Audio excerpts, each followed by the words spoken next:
Welcome back to 20 Side Adventures. My name is Ryan. I'm finally getting a chance to dive into War of Immortals. Did a little bit last week with my Ranger 301 video where you can check out how the Vindicator works, the replacement of the old Pathfinder 1 Inquisitor. In this video, I'm going to be talking about Mythic rules and how to build Mythic adventures. This is going to be part 1 as I'm breaking this up into 2 segments because there's really kind of 2 segments to Mythic in the rule book. The first is 1 through 12, which is kind of like the beginnings and the birth of your Mythic character in Destiny, and then 12 plus is where you really come into your full Mythic being.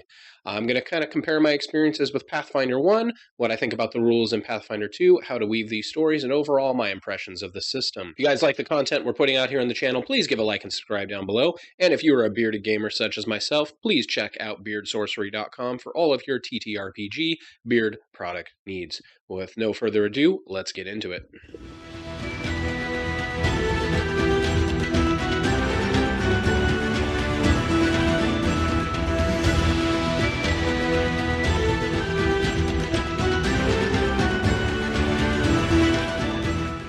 So I thought about doing this on screen with the book, as I've done a lot of my other videos, but I think a lot of this is just a conversation around what I think about Mythic.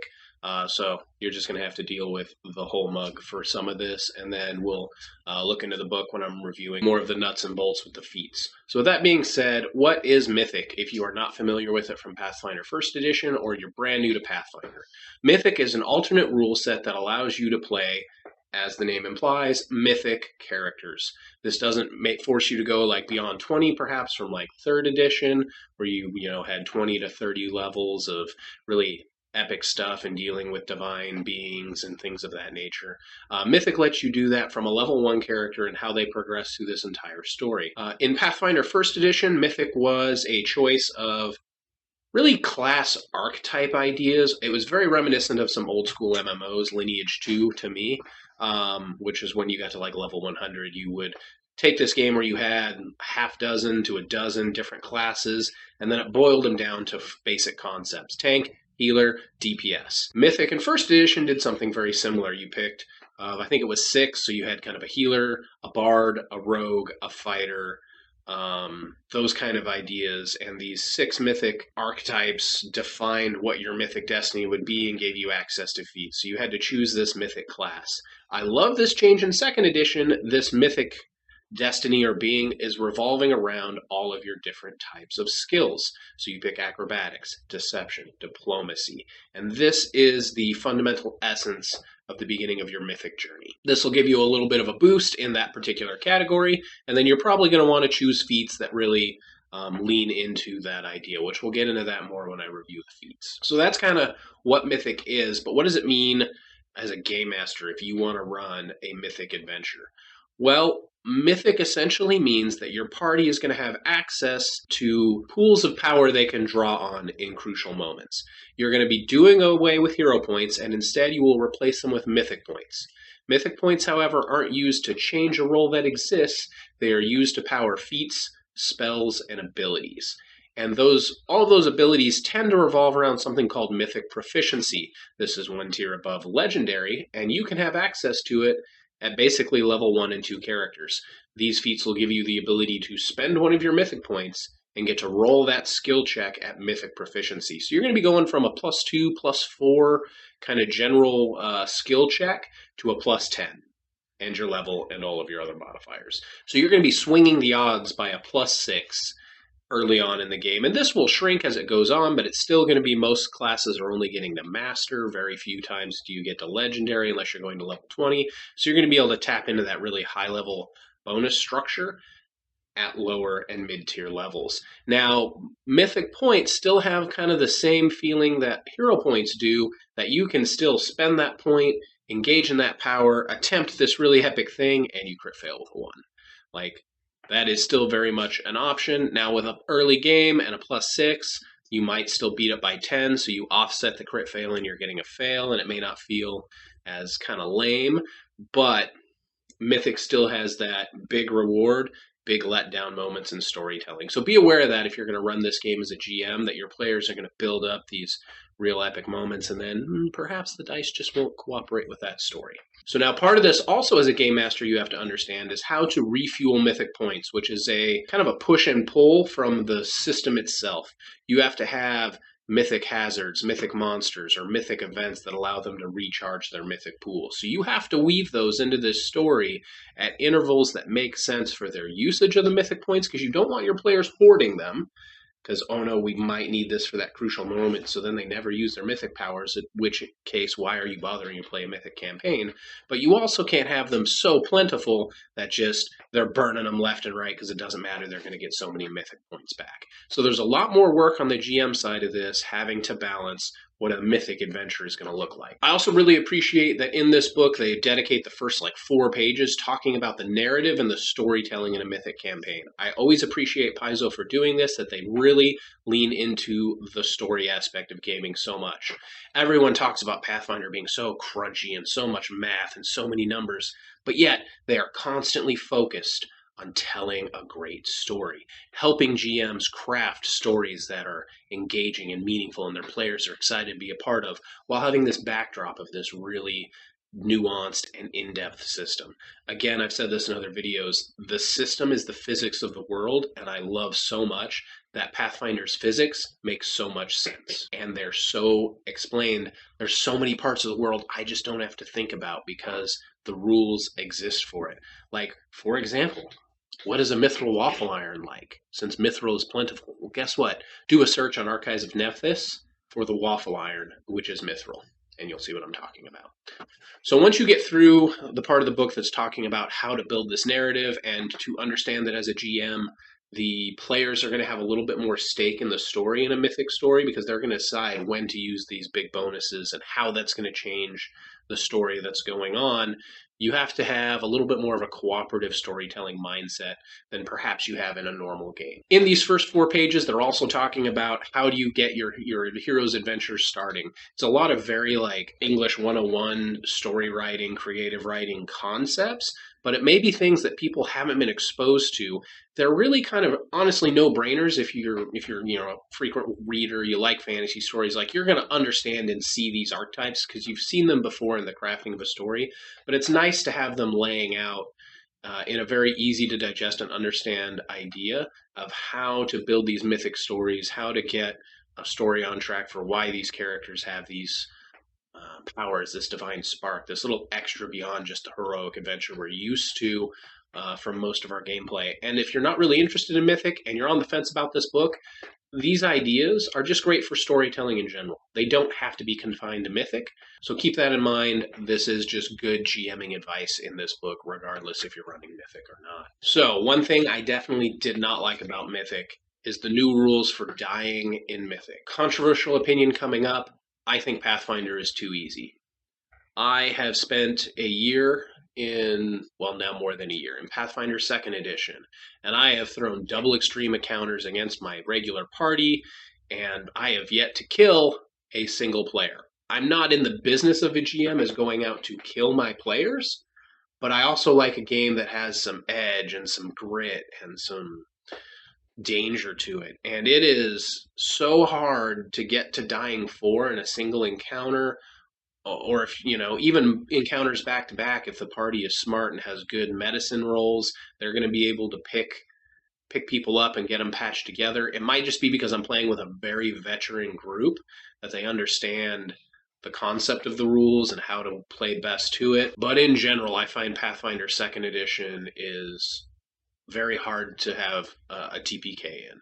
And when the remaster came out and they were talking about how your wounded condition, regardless if it is, stacks when you go to dying, I was like, oh, finally, some meat. And then it was immediately eroded. So we still play with the uneroded version. And it's gotten a little closer, but I've still not had a party on the verge of total collapse yet.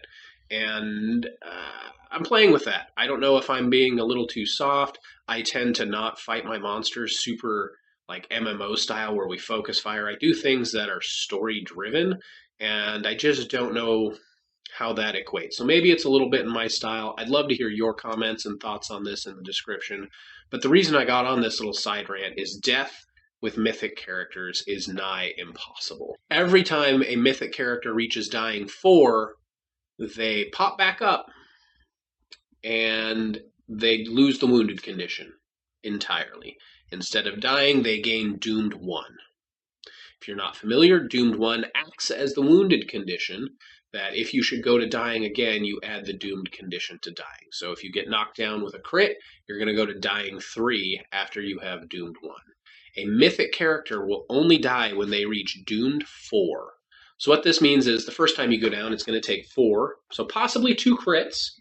Unlikely though, so you're going to have to get 4 KOs. Now you're at doomed 1. I'm going to have to get 3 KOs to go to doomed 2, and all of these you pop back up after it happens, right? So you get an automatic stabilize once you get to the end of this, so you don't keep ticking. So now I'm at doomed 2. Now it's possible here I get crit, right? And I go to the 4 and I come back at doomed 3. Now, next time I go down, oh, okay, I'm at dying 1 more hit, 4. But still, we're now having to, like, what is this, 9, 10 deaths to kill a mythic character? I really just feel that this is trying to create a system where there is really no danger to your character.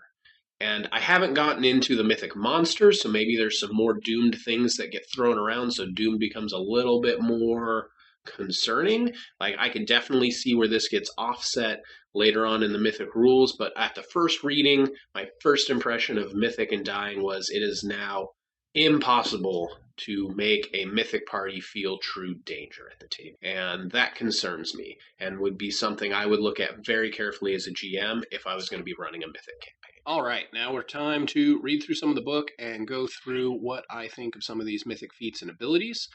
So the first one, right out the gate, Rewrite Fate. This comes to all mythic characters once you begin your mythic calling, and this is replacing the hero point. So you still have the option to take a roll that you weren't happy with and re-roll it. Now the difference between this and a hero point is you are now getting Mythic Proficiency on that re-roll. So you're taking the +2, the +4, heck, even the +0 maybe if it was an untrained skill for whatever reason, and you're getting +10 to it. So you can even use this on your multiple attack penalty. You're going to take your +2 or 4 that you were getting at low levels. You're going to change it into a +10. The -10 becomes like a -4 now.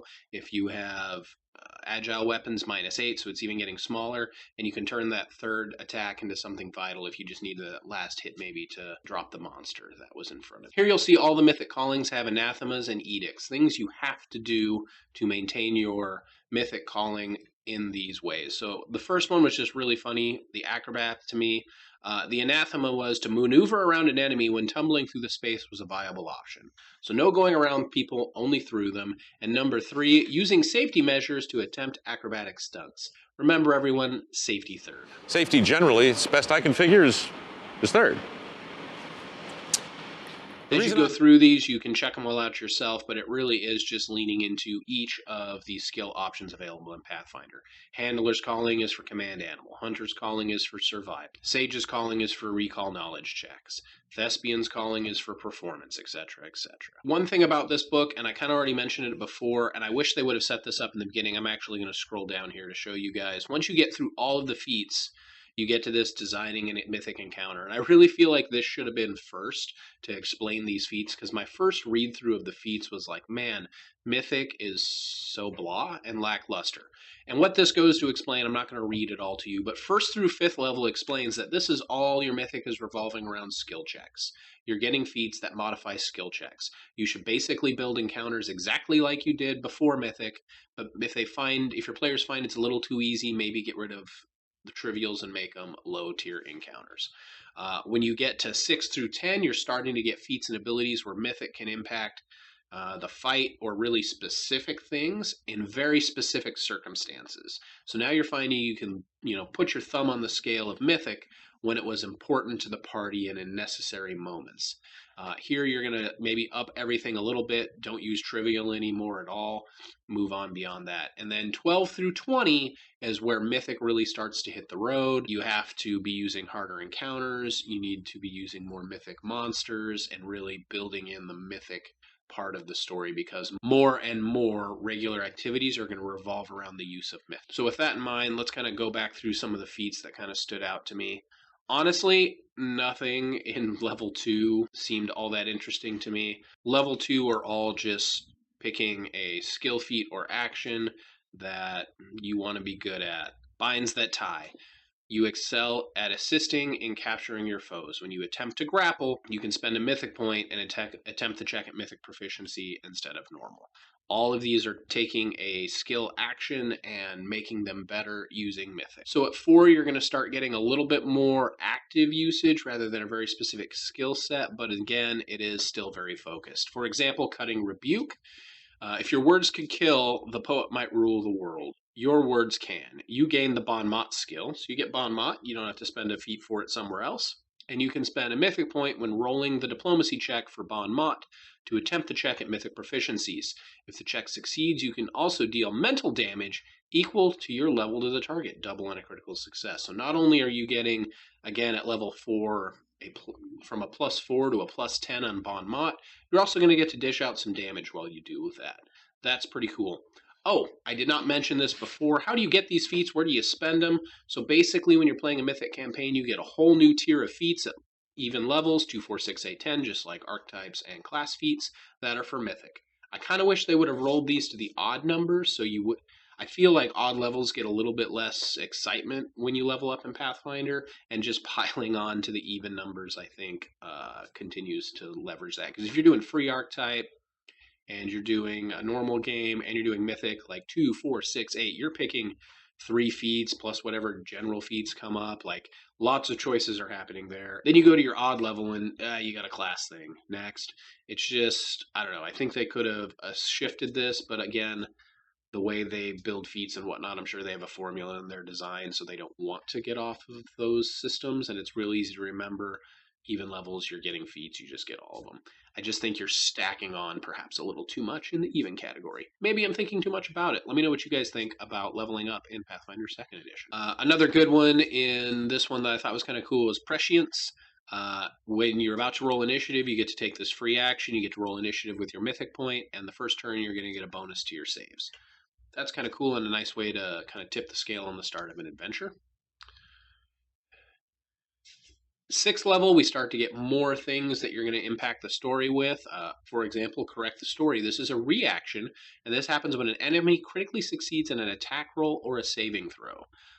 You know the story of your journey well and can correct it when your enemy tells it incorrectly. So this is a little bit like Deadpool breaking of the fourth wall, but spend a mythic point. The enemy must re-roll the triggering attack roll and save and take the new result. So you just... Fourth wall break inside a fourth wall break. That's like 16 walls. So you just get, ooh, don't want that crit, make them re-roll it. Not bad. Divert Destiny, I don't know why you would ever need this one in the already hard to get killed world that is Mythic Pathfinder 2nd Edition, but you defy the fate before you, calling on wells of mythic vitality to sustain your life and allow you to persevere. You expend 1 mythic point and survive the triggering attack or effect. Lose the wounded or dying condition entirely. Don't increase your doomed condition, and are conscious and standing with a number of hit points equal to 10 plus your level, regardless of how many hit points you had before. Okay, I mean, that's cool enough in a fight where I just got knocked out. You pop back up, 10 plus 6 at least, because you're getting this at 6, so 16 hit points, you're back in the fight. I just already feel like it's so hard to die in Mythic Pathfinder. I wouldn't spend my feat choice on this. There's better things you could be doing. So now at 8, we're getting more things to directly impact the story and the combat happening. Mythic Magic, I think, is an interesting one. When you gain this feat, you choose up to 3 spells of 1st or 2nd rank with no more than 3 actions to cast, which, how many spells take more than 3? What am I missing there? You spend a mythic point to cast any of those spells from their normal action cost and use Mythic Proficiency to determine your spell's attack roll and spell DC. So at 8, you might be Master. I don't know if you're quite there yet, depending on your casting class. So you're going from a +6 to a +10, so a solid +4 on the use of these low-level spells. Here's the interesting thing with it. If you don't normally have the ability to cast spells, use Charisma as your spellcasting attribute modifier. Otherwise, use the spellcasting ability of your spellcasting class. You gain the cast spell activity only for the spells cast with this feat. You don't otherwise gain the typical benefits of being a spellcaster. So if you are not a casting class and you want some specific magic, you can take this and you get 3 spells in a non-spellcasting class that you're going to be able to bump to Mythic Proficiency when you use these, so they're plus 10 when you don't have a spellcasting class.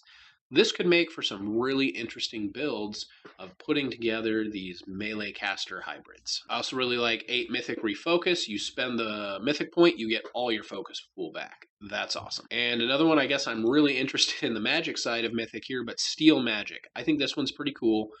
You have to have counterspell, so you got to invest in this a little bit. Mythic counterspell, my mistake. And you basically, when you use counterspell, you get to learn the spell that you countered. So if you're a prepared caster, it goes in your spell book. So now you're adding to your repertoire. And if you're a spontaneous caster, you get to drop it into your repertoire for the day. You lose it when you go back through and rest for the day.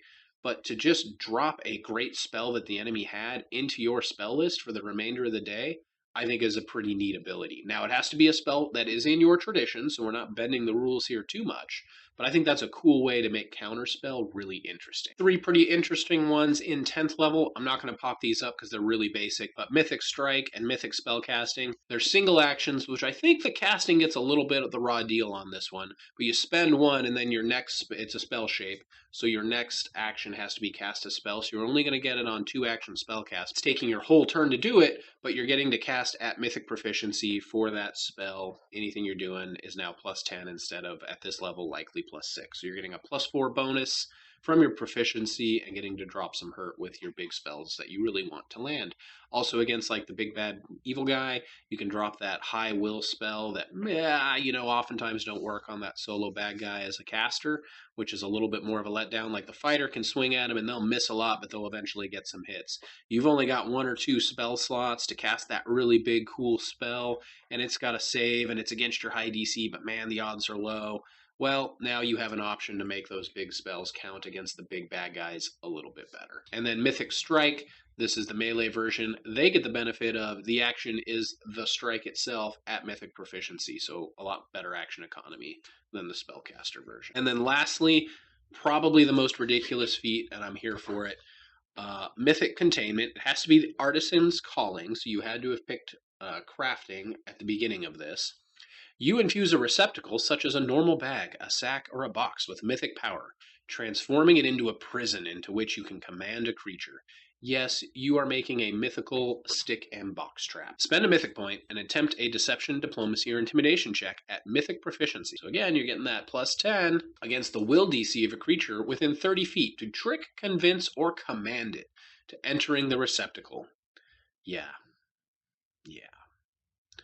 This receptacle can hold a creature of any size, and the creature enters the receptacle if your check is successful. The creature is grabbed, slowed 1, and has to hold its breath or start suffocating. 2 debuffs plus suffocation. The creature is trapped in the receptacle, can attempt an escape using the skill you use to lure the creature into the bag for the DC, and calculate the DC using Mythic Proficiency. So also, you're probably rolling this 4-ish points higher than what would be normal for this level, maybe 6. So that is a super hard DC. The trapped creature is automatically freed after 1 minute, assuming they can hold their breath that long, but you can spend an additional mythic point as a free action to prolong the duration of the containment for an additional minute when it would expire. I don't know, you got that BBEG, you put the box with the stick up, a couple pieces of candy, force them into it for the whole fight, deal with all the mooks, get everyone charged up, and then just wail on them. Ooh, a piece of candy. Ooh, a piece of candy. Ooh, a piece of candy.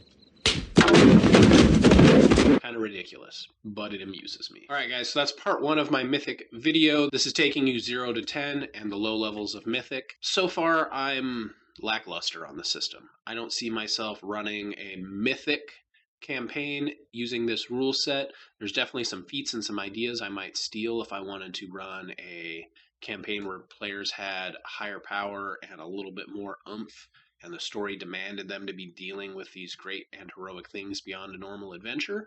But I don't know if I'd be compelled to use the Mythic rules as they are currently written for these low tiers.